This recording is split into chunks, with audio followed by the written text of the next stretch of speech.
What's up, y'all? So, I wanted to do a real quick video here.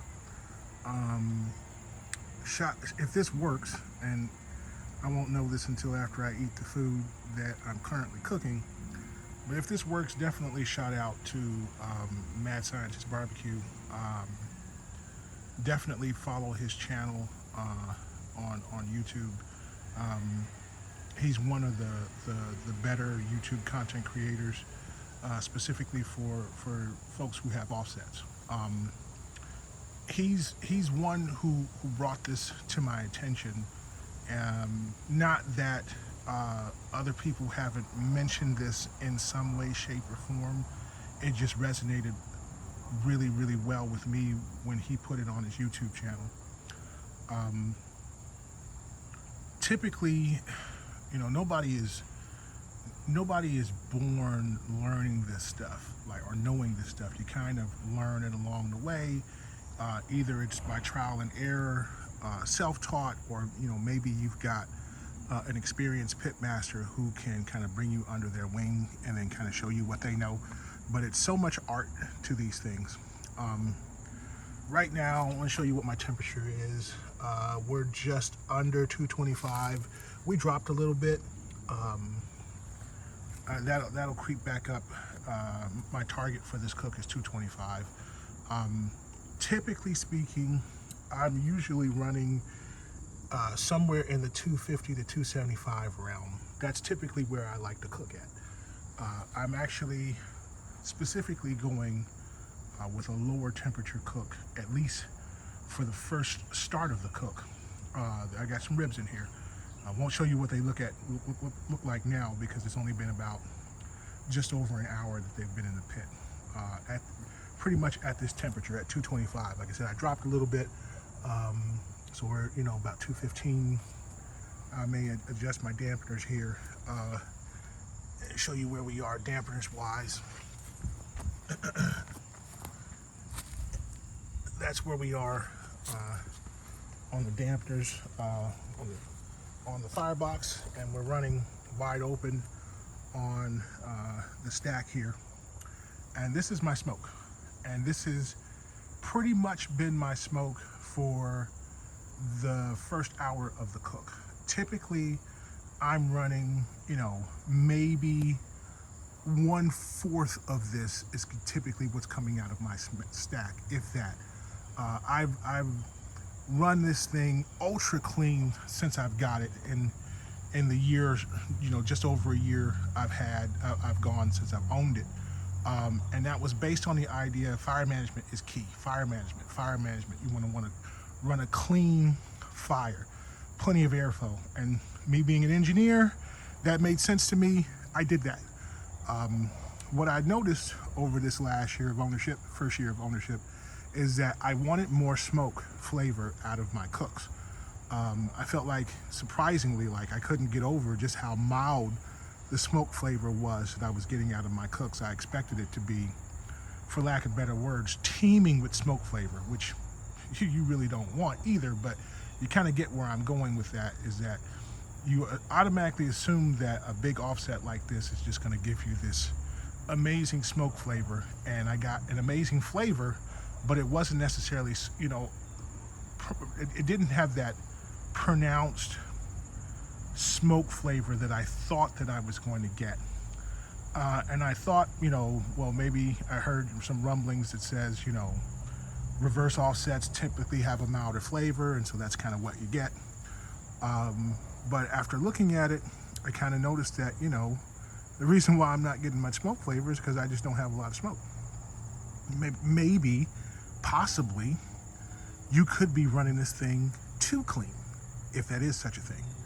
So that's what Mad Scientist was bringing out, is that the cooler the fire, the more smoke that you get, and that initial part of the cook, that first hour or so, that's when your meat takes on the most smoke. And it's okay. Actually, this is, now that I think about it, this is a little bit too smoky. So let's bump that. that up. It's not horrible, but yeah, it's a little bit, I like it a little bit better. Yeah, this splits.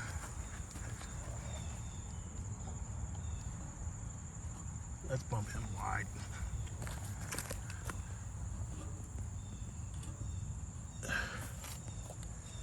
Let's get him wide. And this is another thing too. I typically run wide open, and all the other cooks I did, it was all based on how much fuel I have in my cooker. I was actually running these things wide open. This is the first time I'm really starting to experiment with the dampeners to bring the fire temperature down. Like I said, I was typically up here somewhere, and the interesting thing here is, you know, Ben Lang, he put it on the dial, right? You know, here's your smoke range, right? This is your barbecue range, and this is your grill range. So, you know, maybe Ben Lang was right, and if you want a little bit more smoke, you're running at a cooler temperature. So we'll see. We'll see how this plays out. So you can already see adding that more air in definitely reduce the amount of smoke. I'm much more comfortable with this level of smoke than what we had just previously here. And you can see here, temperature is still about the same, but this will creep back up, or at least I think it'll creep back up. But we'll see. I'm gonna run this about at this state, at least for this next hour, before I kind of tighten things up and start to run it more my traditional way. Slightly higher temperature and considerably less smoke.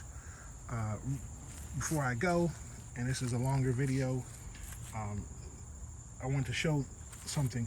These are typically the size splits that I like to run, and there are various sizes here depending on just how the wood split. Today for this cook, I actually had 3 pieces that are full size. I never rip these guys. The first one I've already burned through. The second one is actually in the cooker now. I'll show it to you. Right, so there it is. Yeah, make sure that. Yeah, there it is. So that's number 2 that's in there now, and then I have one more that I'll run this last hour at full size. That's another thing that I'm using to help get a little bit more smoke. One of the things that I've heard people say on forums is to run bigger splits at the beginning of the cook to get more smoke flavor, and then run smaller splits afterwards to tighten things up after you don't want as much smoke. So, you know, this is something that I'm trying. You know, I've got more splits in here, and got a gang of splits in my warmer here, ready to go. But that's kind of what we're doing differently here. Like I said, we'll see. Let me take a peek at the temperature. Yeah, we're still at about 215, 220, somewhere in that range. What are we on the back end here? Back end about closer to 220. So that will even itself out here. Perfect smoke here, no issues there. And we'll do another peak.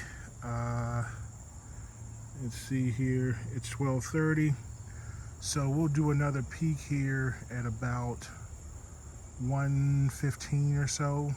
I'll run this one more time with this guy in, and then once he's done, we'll just run off of the normal splits, because I didn't really have a choice. That's all I got. and see how this looks. You know, more importantly, see how it tastes when the cook is over. So I'll do a follow-up video and we'll see.